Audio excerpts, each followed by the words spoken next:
Our next set of slides is on the topic of emotional disturbance. I think there are a lot of misconceptions of what this might look like in many children. You could observe a child in a classroom that has a designation of emotional disturbance, and they may seem pretty typical. They may be fairly sociable, they may be doing their work, they may not seem atypical at all. And there could be reasons for that. One possibility is that such a child may carry themselves fairly typically most of the time, but may have some major meltdowns where they might cry, yell, scream, kick, get violent, etc. But that only happens once in a while, and it's enough to disrupt their educational environment that they end up requiring special education accommodations.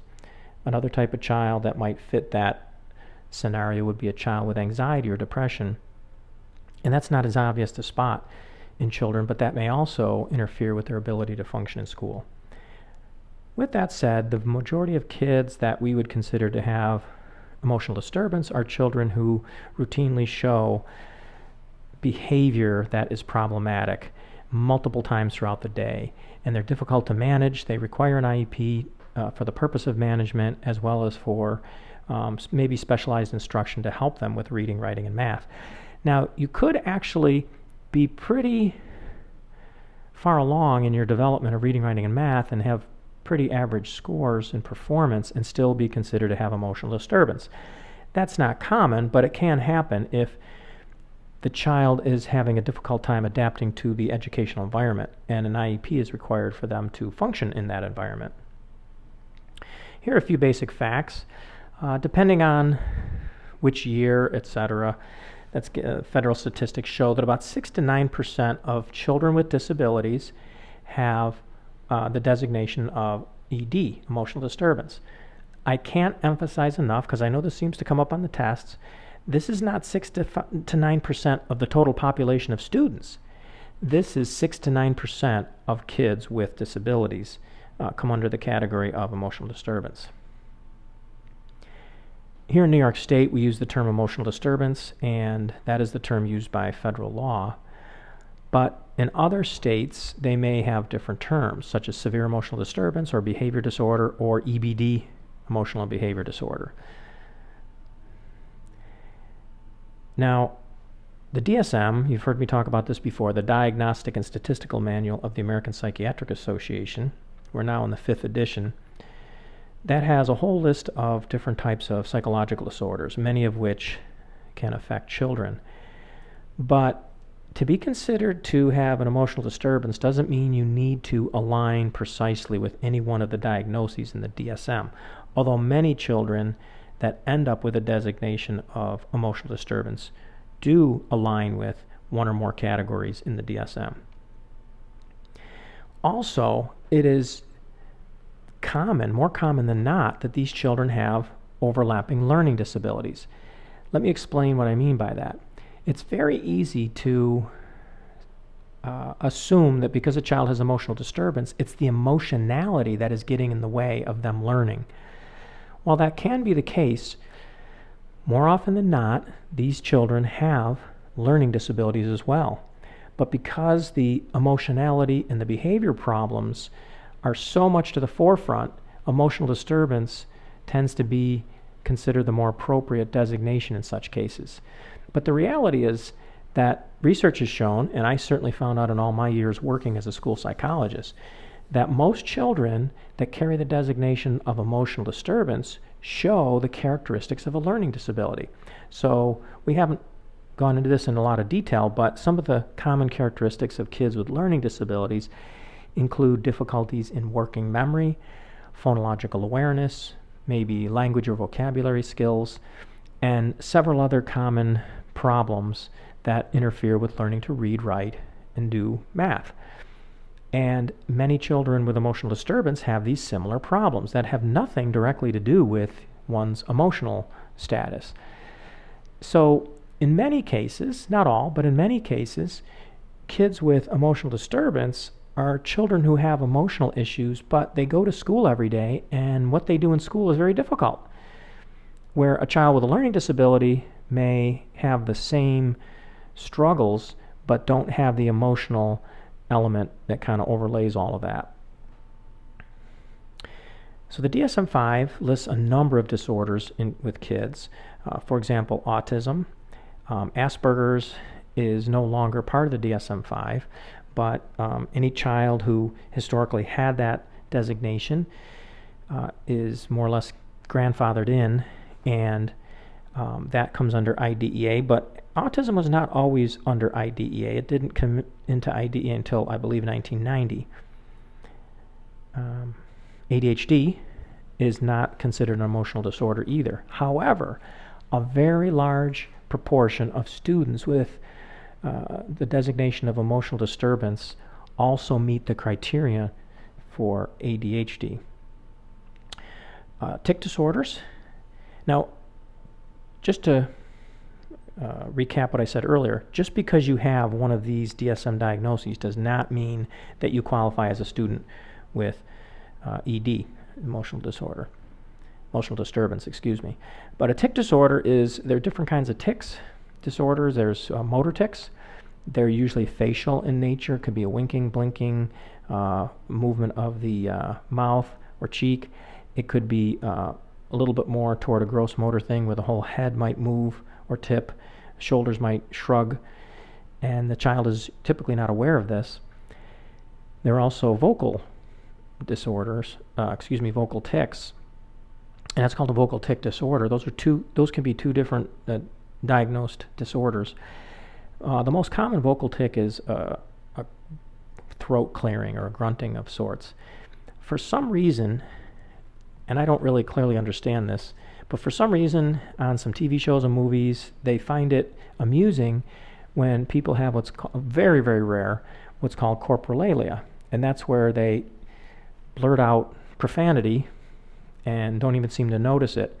And I don't understand why in the media they think a disability is hilarious. But this is a problem for these people. It's very rare. That would come under vocal tic, but most vocal tics do not involve that. Like I said, the most common is throat clearing. If you have both a vocal tic and you have a motor tic, that's called Tourette's. Interestingly, some people get called Tourette's even though they have only a motor tic or only a vocal tic, and I think physicians who make those diagnoses need to go back and read the DSM-5 just to clarify that. Not that it makes any big difference. Depression.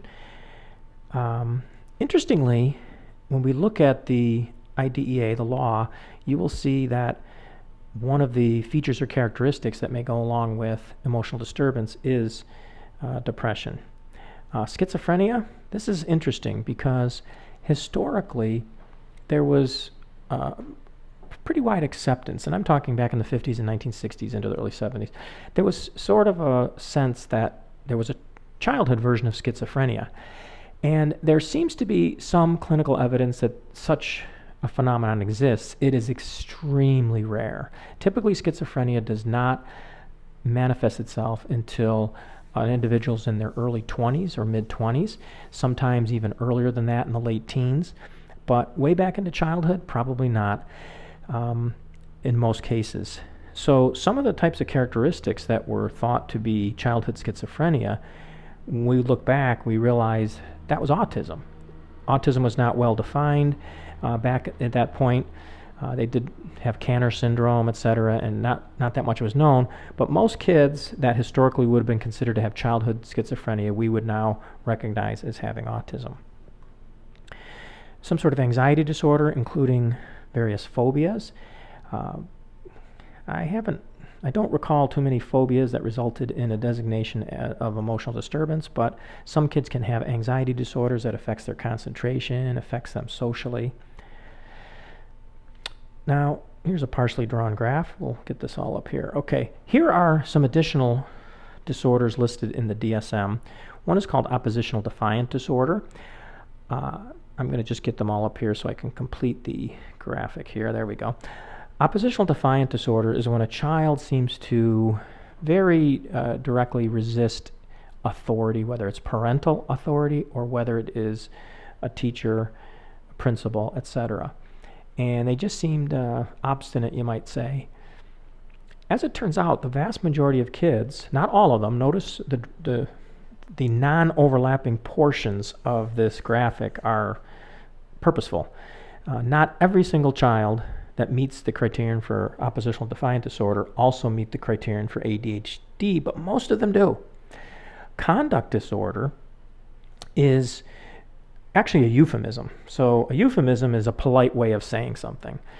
We don't, instead of saying somebody died, we say they pass away, that type of thing. So to say something in a more polite fashion is a euphemism. Well, conduct disorder almost seems like a euphemism in the sense that it's the term that we would normally use in everyday language as juvenile delinquent. To be considered to have a conduct disorder, you have to have some serious law-breaking behavior. We're talking murder, rape, armed robbery, fire setting, etc. You know, you put something in your pocket from a convenience store and you get caught several times. That's not conduct disorder. That's not serious enough. So conduct disorders involve more serious activities. And as you see, the way the circle or ovals are drawn, most people with conduct disorder have oppositional defiant disorder, but not all. And the vast majority of those with conduct disorder also meet the criterion for ADHD. So you see how these are interrelated. But I want to emphasize that look at the big wide open area of ADHD that don't result in these more difficult problems. But having an understanding that the neurodevelopmental phenomenon behind ADHD, especially when added certain types of upbringing and life situations, can result in ODD or CD, that's useful in terms of trying to address ODD and CD, because if we can get at the ADHD part, which seems to be the neurological foundation of those disorders, that may be result in some useful approaches to preventing or addressing those problems. Enuresis and encopresis. Enuresis would be wetting, and encopresis would be soiling after a point where the child had presumably been toilet trained. It can be at nighttime, it can be daytime. Separation anxiety disorder. This can take multiple forms. The most common one that you're likely to deal with in a school context is what used to be called school phobia. And that would be where a parent calls and says, I can't get my kid to go out on the bus. He fights me every morning. He screams, he kicks, he creates such a problem. And the teacher says, gee, I don't know. When he's here, he seems fine. He gets along with everybody. He's not being bullied. He's doing okay in school. And so it's not really a school. It used to be called school phobia. But it turns out the child doesn't really have a fear of school. The child does not want to separate from the parent. And so there's a big fight in the morning. And that's the type of separation anxiety disorder you're likely to see in a school context. There are other types. Selective mutism is when a child will deliberately not talk. The only cases I've ever seen in 28 years of selective mutism were at our preschool. We didn't service the preschool per se, but occasionally they would ask us to come over to observe a child. So typically it seems like this is pretty rare. When you consider the literally thousands of kids that have come through the schools that I worked at over the years, and only 2 cases, and they were pretty young kids. All right, there are different kinds of disorders. One are called internalizing, and the other is called externalizing. You may be able to just figure that out by those titles, but basically internalizing would be where they are turning within themselves in some way. It's anxiety, OCD, is obsessive compulsive disorder, not to be confused with obsessive compulsive personality disorder. You hear people that are overly neat and have to have things a certain way and nice and tidy. Everybody goes, oh, they have OCD. Well, technically that's not correct. That's OCPD, obsessive compulsive personality disorder. For some strange reason, historically in the DSM, they have obsessive compulsive disorder and obsessive compulsive personality disorder. They sound very similar. They're not. There's a little bit of overlap, but not enough to justify a nearly similar sounding title. OCD would be more along the lines of the person who is fearing germs, for example. They have obsessive, means that they think about things all the time. They have thoughts that pop into their head that are unwanted. That's what an obsession is.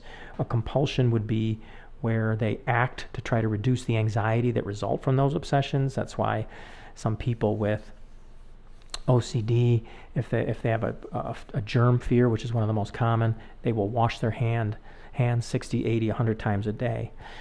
Social phobia, as it's described, they have a hard time introducing themselves to others, feeling comfortable in social situations.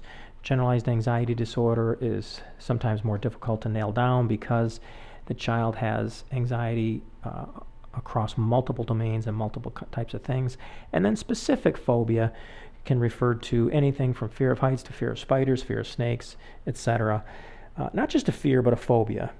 So an illustration I like to use when I'm in class, obviously this is an online lecture, but if I talk to the students in class and say if the door busted open and a full-size lion came running in the room and people ran in all directions and hid behind desks and jumped on top of the desk up front, would that be unreasonable behavior? And of course the answer is no. So we'd have a very legitimate fear. But what if I put a slide up on the screen of a lion and someone screamed and ran out of the room? So you can see the difference. In one case, with a fear, there's some logic to it. There may be some genuinely threatening phenomenon going on. But with a phobia, it's typically unreasonable. There's typically no threat involved, and it interferes with the person's ability to function. In the case of our lion example, the person has a hard time functioning as a student, staying in their seat, taking notes when something that relates to their phobia happens to be presented. Depression, social isolation, those are all internalizing type symptomologies. Externalizing, that's when there is some sort of acting out behavior. That would include ADHD, oppositional defiant disorder, conduct disorder, aggressive acts. A common phenomenon among these externalizing type kids with emotional disturbance is they don't trust adults. They don't trust other kids. Many of these kids have come from backgrounds, not all, but many of these kids have come from backgrounds where the adults are kind of capricious. They're not consistent with the kids. They may, sometimes physically abuse the kids or emotionally abuse the kids. They don't feel a sense that their parents really care about them or really love them, and that gets transferred to teachers. It gets transferred to even other students. They may have siblings that they can't trust, that beat them up or are mean to them. So it's hard for them to build a sense of trust with other people. And then when they misbehave, the teachers, of course, reprimand them, and that only creates a vicious cycle of, see, they don't really like me. They also tend to do a lot of blaming and self-justification. They blame others and try to justify what they did was okay. Well, why did you hit that student? Well, he hit me first, or he called me a name, or in other words, they have a hard time taking responsibility for their behavior. Another very common phenomenon with externalizing disorders has to do with honesty, lying, cheating, stealing. Not all kids with externalizing behavior, so there are plenty of kids with ADHD that don't lie, they don't cheat, they don't steal. I'm giving you a conglomeration of possible symptoms that these kids might have. So now we have the Individuals with Disabilities Education Act and the definition that's provided there. Emotional disturbance means a condition exhibiting one or more of the following over a long period of time and to a marked degree that adversely affects educational performance. Now, as someone who practiced as a school psychologist for 28 years, look at what those of us that are in the schools are up against. It says emotional disturbance means a condition exhibiting one or more of the following over a long period of time. What constitutes a long period of time? A week? A month? An entire school year? There's no guidelines provided for that, but yet we need to make a decision as to whether or not the child meets that criterion of long period of time. Okay, so it's something that occurs over a long period of time to a marked degree. What constitutes a marked degree? How much of a certain type of behavior problem is enough to be considered a marked degree? Okay, well, even if we can get past that adversely affects educational performance. What exactly would that mean? How much is adverse? You have a child who taps his pencil once in a while and that affects his concentration, or a child who, cuts into the front of the line, and in other words, you have 3 different points: the long period of time, the marked degree, and the adversely affects. 3 different points that are wide open in terms of knowing if a child really has an emotional disturbance. That makes it very difficult. So here are the different behaviors. First of all, an inability to learn that cannot be explained by intellectual, sensory, or health factors. I hate to say it, but we have to throw that one out. In practice, really. I read many years ago a book by an attorney that specialized in education law, and she argued that this element of IDEA was nonsensical because an inability to learn means you can't learn.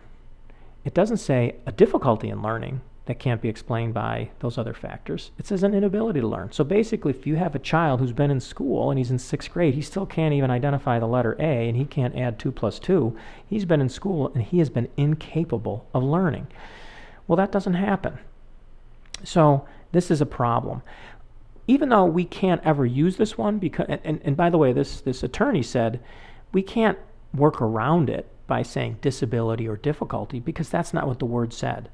Laws mean things, and the words in laws mean things. So we kind of have to toss it out. But even though we don't toss it out, we can still try to derive a general principle, is that whatever difficulty they have and whatever level, it can't be explained by intellectual factors or sensory issues. Sensory issues meaning they can see okay and they can hear okay, or some other health-related factors.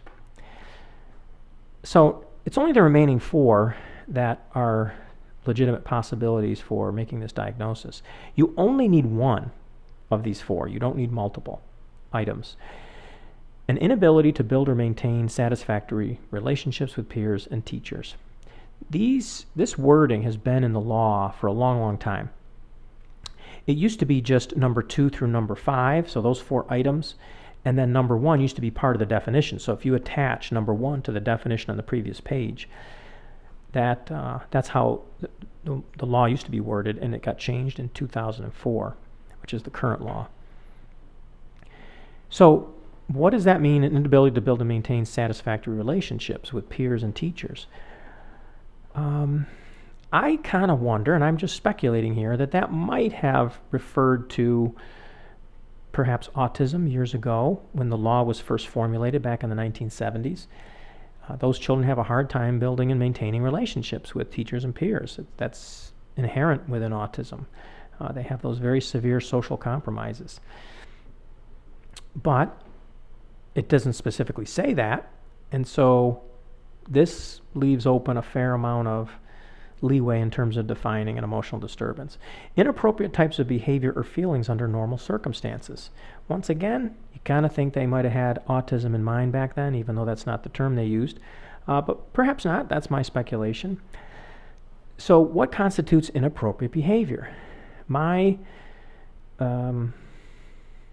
definition, if you want to say that, tongue-in-cheek definition of emotional disturbance is a kid who throws chairs and swears at the teacher. Those are inappropriate behavior. If the child swears at the teacher enough, throws enough chairs, creates enough problems like that, they're going to get the designation of emotional disturbance.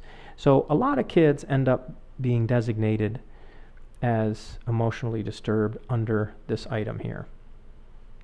A generally pervasive mood of unhappiness or depression. That should be self-explanatory, but the reality is this isn't quite so obvious. Depression in childhood doesn't always look like depression in adulthood. And if you were to look at some of the depression rating scales that are out in the market that have some good research behind them, you will see that it's not as simple as coming across as with the type of common symptoms in depression in adulthood in terms of a very sad demeanor and extremes on a number of factors like either all of a sudden eating too much or not eating much at all, sleeping too much, not sleeping at all. It's just very odd that adult depression, you can be on either end of those extremes. And then a tendency to develop physical symptoms or fears associated with personal or school problems. So this would be your phobias. Now there's an exclusionary clause. The exclusionary clause is that You don't want to use the term emotional disturbance under these circumstances, and that is when a child is socially maladjusted. Okay, what that means is that they don't have some inherent emotional disturbance, that their behavior is learned behavior based on poor social adjustment. Maybe they've got 3 older brothers that beat them up all the time, and they come to school and beat up somebody. Here's the problem with that. Once again, when some of these wordings were put to text back in the 1970s, they didn't understand, they didn't have the advantage we do of the last 3 or 4 decades of research into emotional disturbance. And we now know that many things that might even make it into the mental health realm, or many things that would result in the kind of behavior that was portrayed in the previous slide, can result from learned behavior. It's not just a matter of some inherent feature of a child. And during the deliberations in 2004, you can go online and you can see the discussions they had when they were going to reappropriate IDEA. They were thinking of deleting this element, and I kind of think they should have.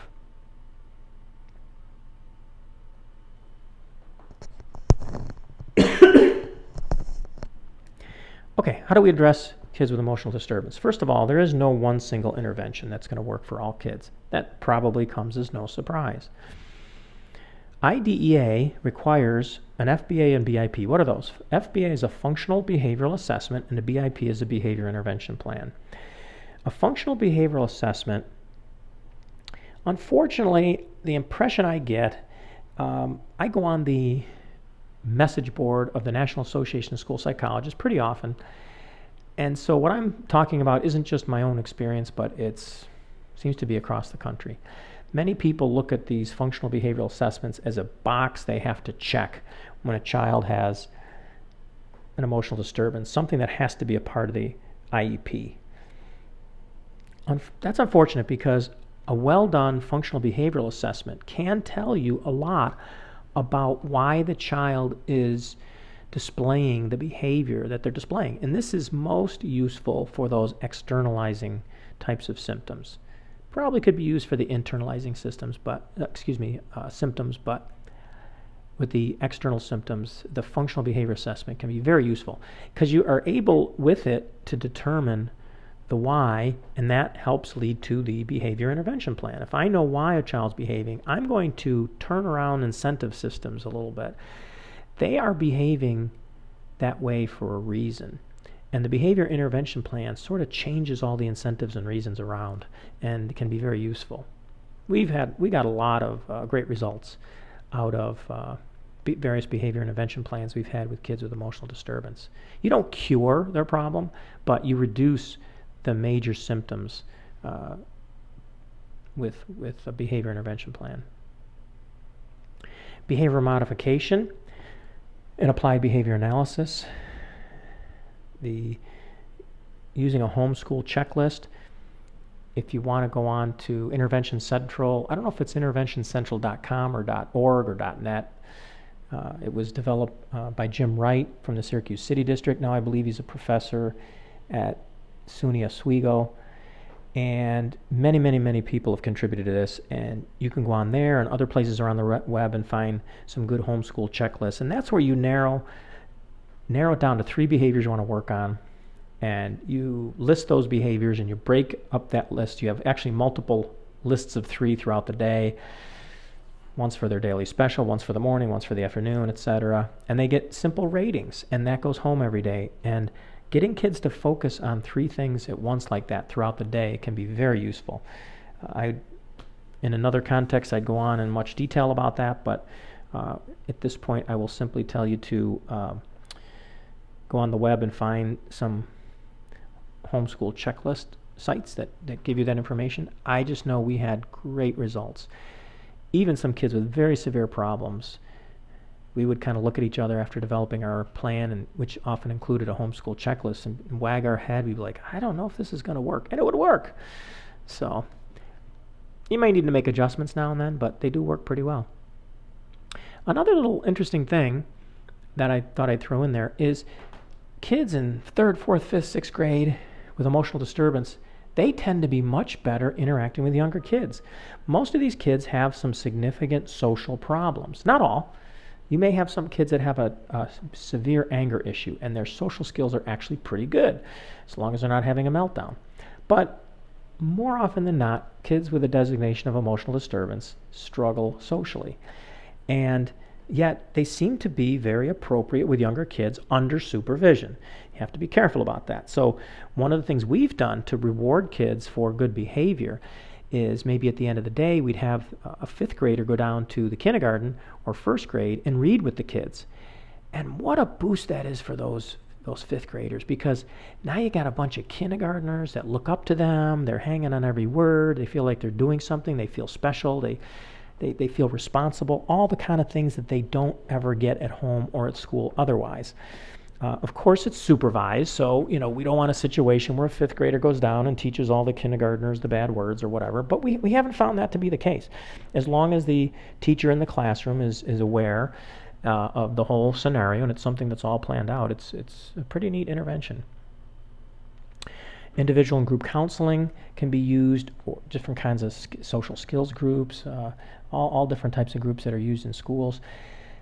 When I started 29 years ago, the idea of small group counseling was not common in schools, but over the last few decades, more and more schools have added elementary counselors that can do group work with kids, and they have everything from banana splits when kids are in a family situation where their parents are divorced, or they have one parent out of the home, or they don't even have contact with one parent, to social skills groups, to bereavement groups. Teacher consultation and parent consultation, meaning a school psychologist or behavior therapist would work with the teacher, work with the parent to talk about how to modify the environment so that kids with emotional disturbance learn more adaptive behaviors. And then building a trust with an adult. This is very difficult for many of these kids, as I talked about earlier.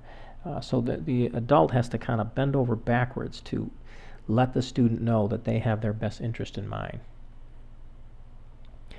Also, it's important to anticipate some types of problems and sort of prevent it. So, all right, you got a school assembly in the afternoon. What are you going to do to make sure that you're going to set up the situation in such a way that the child is going to do fine in that setting?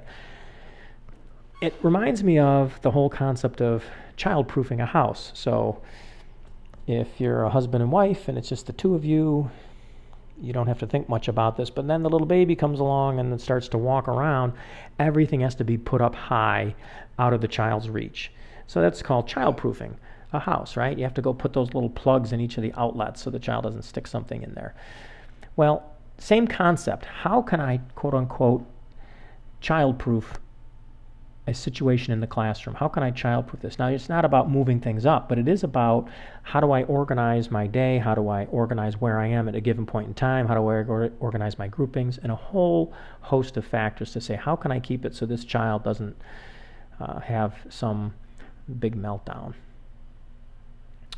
And this would take a lot of time to go into more detail. I'll give you the gist of it. But the best way to avoid self-justification and learned helplessness. Learned helplessness is when a child tries and tries and tries and is consistently unsuccessful, so they give up trying. So they learn to become helpless at doing the good thing that you want them to do. Self-justification is when a child tries to rationalize behavior. And kids with emotional disturbance tend to have learned helplessness when it comes to appropriate behavior because they're not good at it and they don't have much success with it. And they become expert self-justifiers because they have to explain away their behavior and why what they did really wasn't so bad after all. And the best way to avoid that is by trying not to moralize behavior. Here's what I mean by that. Kids, especially nowadays compared to, say, 40 years ago, kids need to be taught good morals. There's no question about that. They don't know right from wrong automatically coming out of some homes. Some homes, it's not a problem. But other homes, they need to know what's appropriate behavior, what's not appropriate behavior. I'm all in favor of teaching kids right from wrong. But the time to do that is when kids don't feel threatened. You're having a classroom discussion. What might be good social behavior? What might not be good social behavior? Why is that good social behavior? Why is that not good social? They'll be able to tell you. So that's when you talk about morals, right and wrong. The time you don't talk about morals is when you've caught a student doing something wrong. That is what I call moralizing. That's when you use quote-unquote morals to try to persuade the child to behave better in the future. And it actually backfires with many of these ED kids. So when a teacher finds themselves saying, come on, you're in 5th grade now, you're not in 2nd grade anymore, that's moralizing. If a teacher says, how many times have I got to tell you, that's moralizing. If a teacher says, look at the other kids, they're all doing, that's moralizing. And when you do that, accidentally, you trip the self-justification. And the child is going to more likely, the problem with self-justification is they can excuse themselves, so to speak, even if you don't buy their excuse, and that strengthens the likelihood of that behavior in the future. So we want to remove the moralizing. How do you do that? You do that by starting off your year talking to the kids about, I want to build good social habits, I want you to build good academic habits, and I want you to build good behavioral habits. And you talk about habits, morally neutral. You say, why is this a good habit? Well, because you have more friends if you have good social habits. Why would it be a bad habit to insult somebody? Well, it makes them feel bad, they won't want to play with you, etc. In those times where nobody feels threatened in a group discussion, it works great. So now you catch a kid doing something bad, so to speak, illustrating some of those bad habits. Instead of using any kind of moralizing comment like I gave earlier, showing disapproval, showing that you're frustrated by the child's behavior. Instead, you say, oh, remember we talked about social habits? And you did something that she might find insulting, right? Okay, now, I'm not mad, and this is so important. That's a key phrase you use over and over again with these kids. Look right at them, eyebrows up, not eyebrows down. Eyebrows down means you're disappointed, upset. Eyebrows up means you're looking toward an opportunity, you're on their side, and you say, I'm not mad, but to help you with this habit, this is what we're going to do. And then you apply whatever consequence that's part of your classroom rules to that. And so you're still using some form of punishment, but the punishment is couched in a non-moralistic kind of way. Save the moral discussions for when nobody's done anything wrong and nobody feels threatened, but when a child has done something wrong, particularly these kids with emotional disturbance, using any sort of moralizing, even our facial expressions, kicks in the self-justification. When they try to self-justify and they say, yeah, but you say, oh, no, listen, I'm not mad. That's why you use that phrase. You want to let them know that it's not that you're disappointed, it's not that you're mad at them, it's that your goal is to help them develop good habits. And couching it that way, you decrease the amount of self-justification. Decrease the impact of learned helplessness, you basically want to look for every opportunity you can praise them for any good behavior. To kind of summarize working with kids with emotional disturbance, they can be some of the most difficult students that we're ever going to work with, no doubt, and that may not be a surprise to you. But I have to say that they can be some of the most rewarding kids to work with.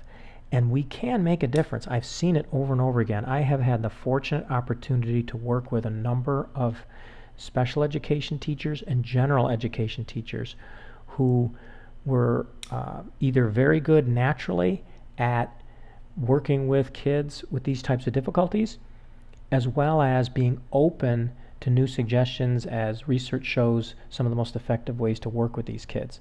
So our approach to these kids with emotional disturbance should be to roll up our sleeves and just get right into it. Our goal is to build a trust with them, to build a relationship with them, and that is going to be the foundation for helping them succeed in school.